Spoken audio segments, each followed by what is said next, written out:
Hello, everybody. Welcome to the Fired Up with CJ show. Today we have August Tarak, and we are talking about his book, Brother John, a monk, a pilgrim, and the purpose of life. Yay! Exactly. Yes. That's a hefty title. That is a hefty title, but it's deserved. It's just, it sounds like it is deserved. So I wanna start off with a little bit about I had listened to another interview that you did, and you were talking about how spirituality has been part of your life. And so I want to kind of talk about three different things. I want to talk about Mhm. your dark night of the soul, because we all go through those.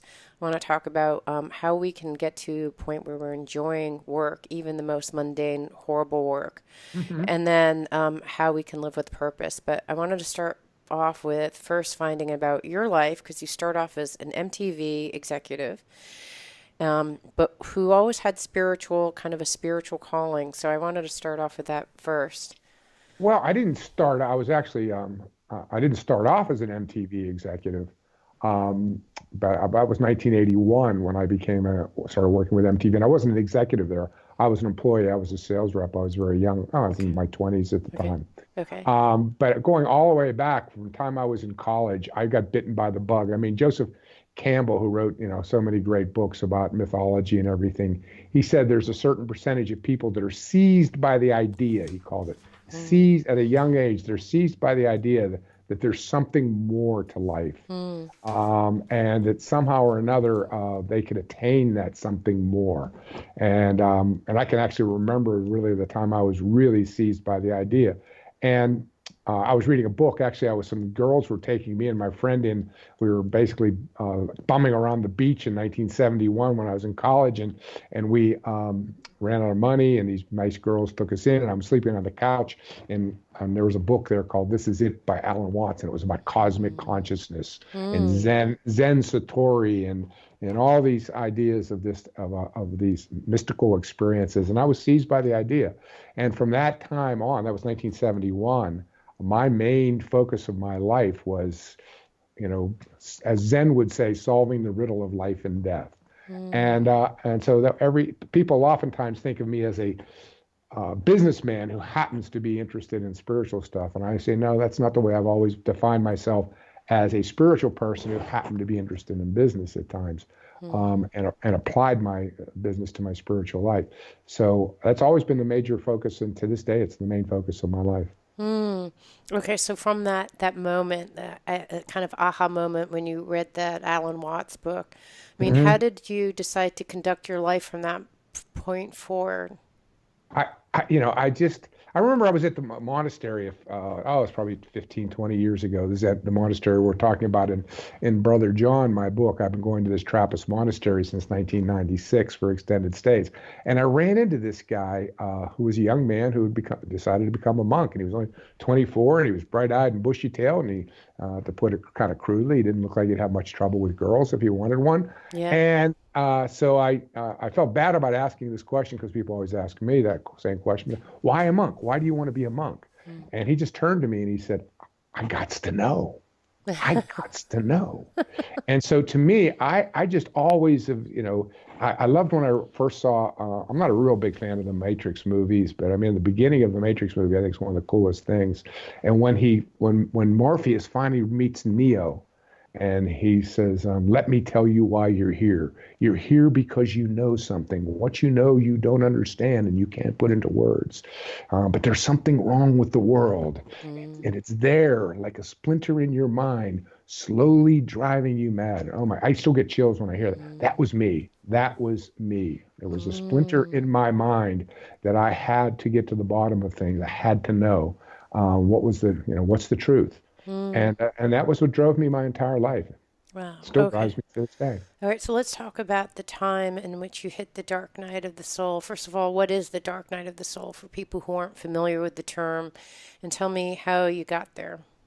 Well, there's the technical. The Dark Night of the Soul was invented by the mystic Saint John of the Cross, and really, it's not about depression and despair and all those kinds of things.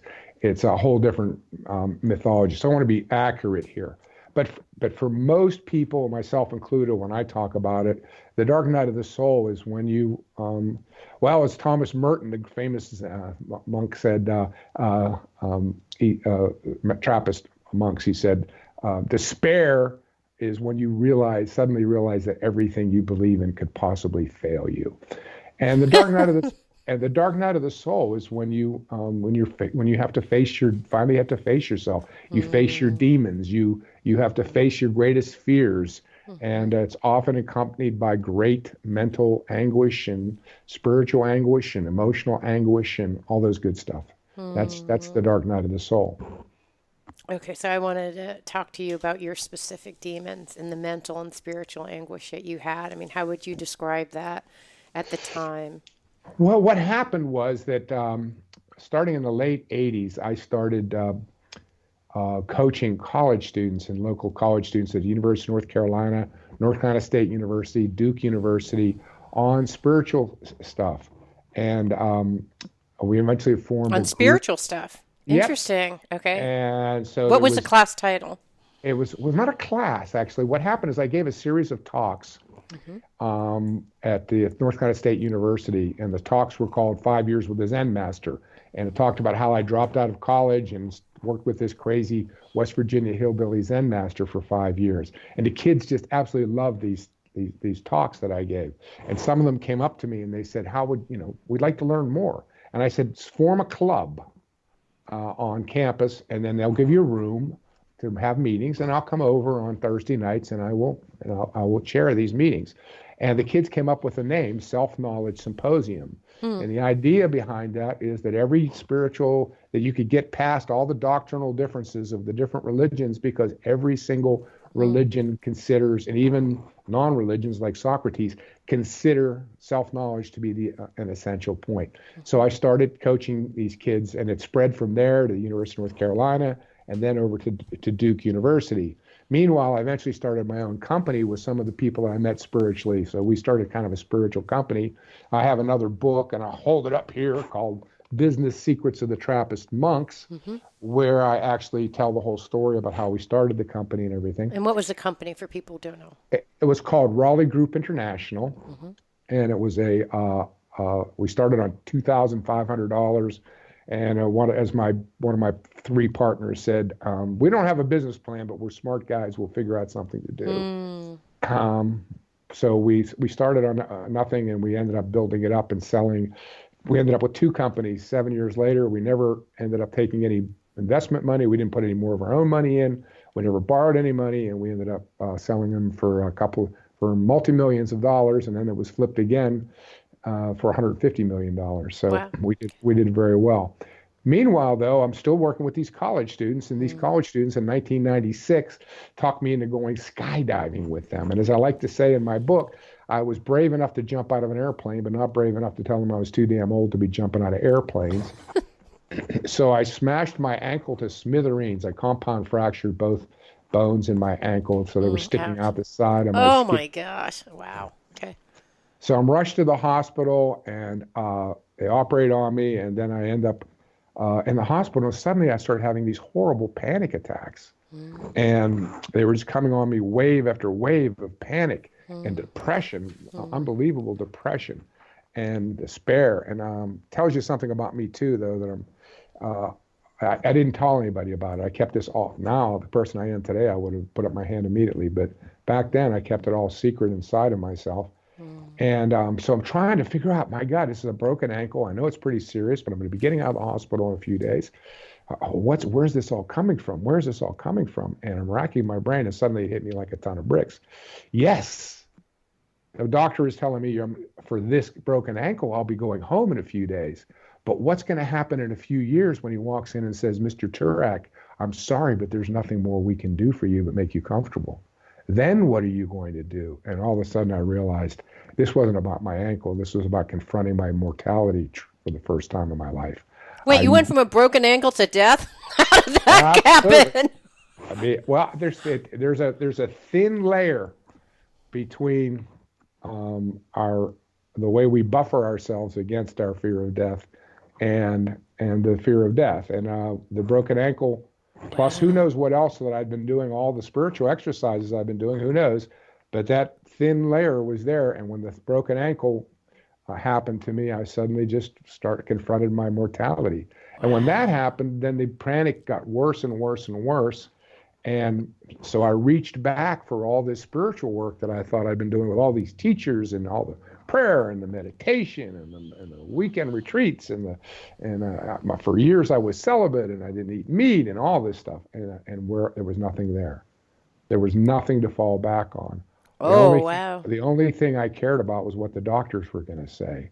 And I, again, that would come back around and say, well, what are you going to do when the doctors can't help you? Then what are you going to do when the doctors can't help you?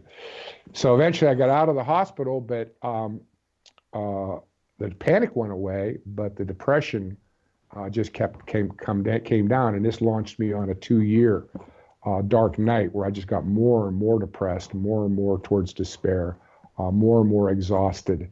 And this is what led me originally to go to the Trappist monastery.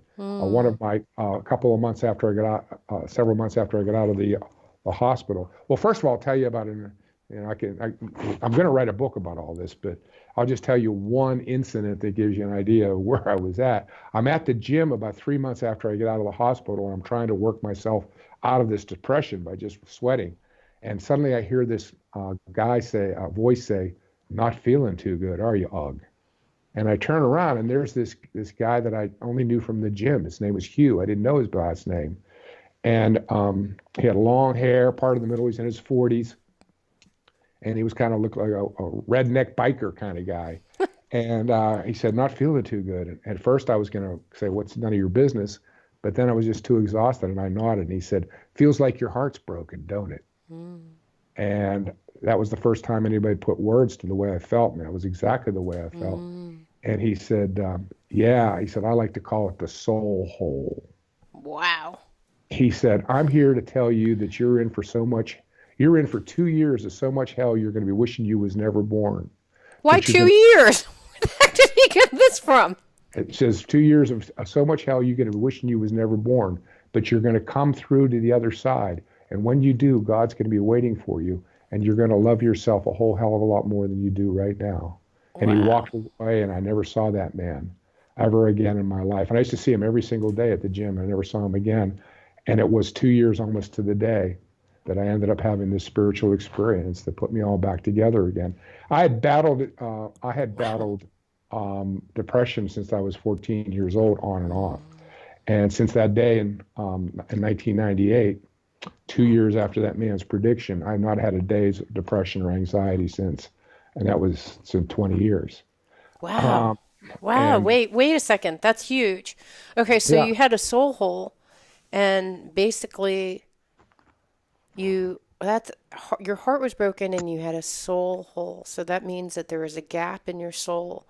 And what was it that was, what were the beliefs or thoughts that you had at that moment that you think created that gap or hole? um, I think that um, well, to me, in the long run, the best. I talk a lot about happy accidents, and my whole Business Secrets of the Trappist book is about all these incredible accidents that led to me selling my company and becoming rich, how I became a writer, and the way this Brother John book was based on this Templeton Award. I won $100,000 writing an essay, which was the Hmm. first thing I ever wrote in my life. Wow. All these but I said the happiest accident was breaking my ankle, the happiest accident of my life, because it triggered this complete forcing me to face my greatest fears. And I think that this is that soul hole, that feeling of worthlessness, that feeling of that you're a phony, that you're not who you Mm. really are pretending to be. And you're Mm. afraid to become the person you really are, because what if the person you really are is really nothing? Um, Ah, wow. um, Okay, so that was the fear. So going back to the, if there's a soul hole, it's what if, and I may die, and what if at the end of the day I recognize that I'm nothing and I'm an ex- imposter and nothing. That was the fear that was driving you? exactly. I mean, to me, I talk a lot about my Zen teacher, and I said, what he was? He was a great disillusionist. Mm. And I said, we think about the word disillusionment. If I said, I'm going to start a school, send your kids to my school so I can disillusion them. Nobody would send them to their school. But what does disillusionment mean in English? It really means just to lose your illusions. Mm-hmm. So why do we hate the word disillusionment?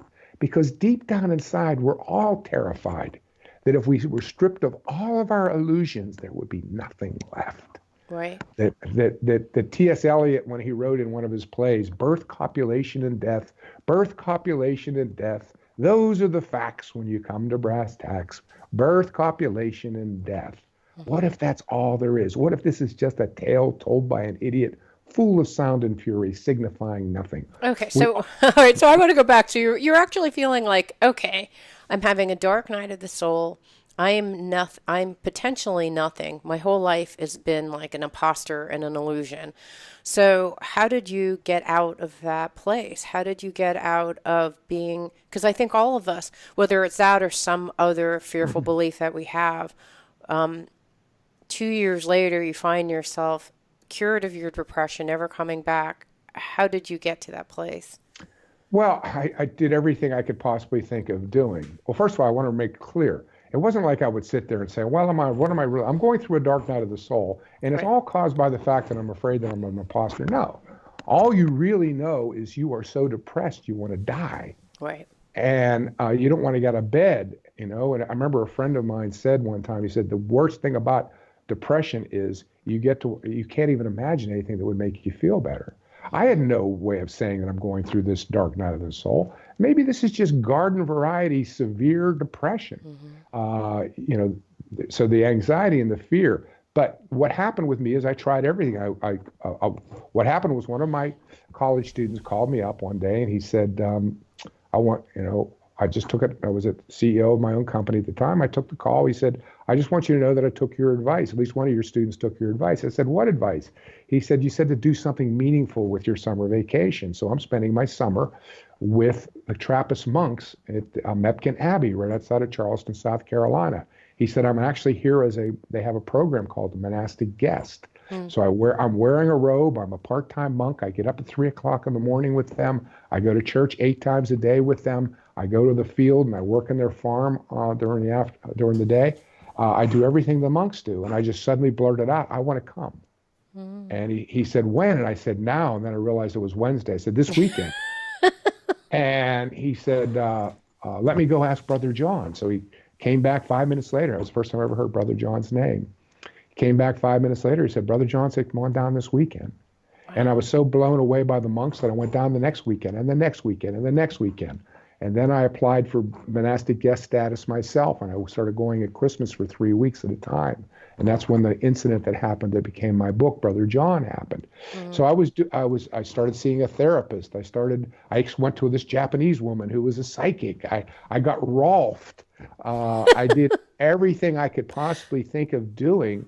And then when I finally got to the end of my rope, I actually called a psychologist that I had known back in 1980, and now it was 1998. And she picked up his phone. And he was still in his house. It was kind of like Brigadoon, where this house appears out of the mist and goes back into the mist and comes back into 1998 when I needed him. And I drove up to Baltimore, and it turned out to be the week before Easter and Christmas. I mean, between Palm Sunday and Easter, which I only chose because I thought business would be slow. Wow. And when I got up there, all hell broke loose, and I went through all this stuff for a week with him. And then on Good Friday, I finally hit absolute rock bottom. And I actually called my business, and I told my partners I wouldn't be coming back Monday, as they were expecting me back on Easter Monday, the day after Easter. And then my partner said, so when will you be coming back? And one of the phenomena, I was in like an altered state of consciousness. And one of the phenomena was that I didn't talk to anybody but the therapist and to myself. And when I asked a question or the therapist asked a question, the answer would come instantly with the force of, thus says the Lord. Right. Wow. Because I wasn't editing anymore. I didn't have everything was just coming pure from the source. And when he said, when will you be coming back? I said, I will be coming back. I'm going to die or be institutionalized. Wow. So wow.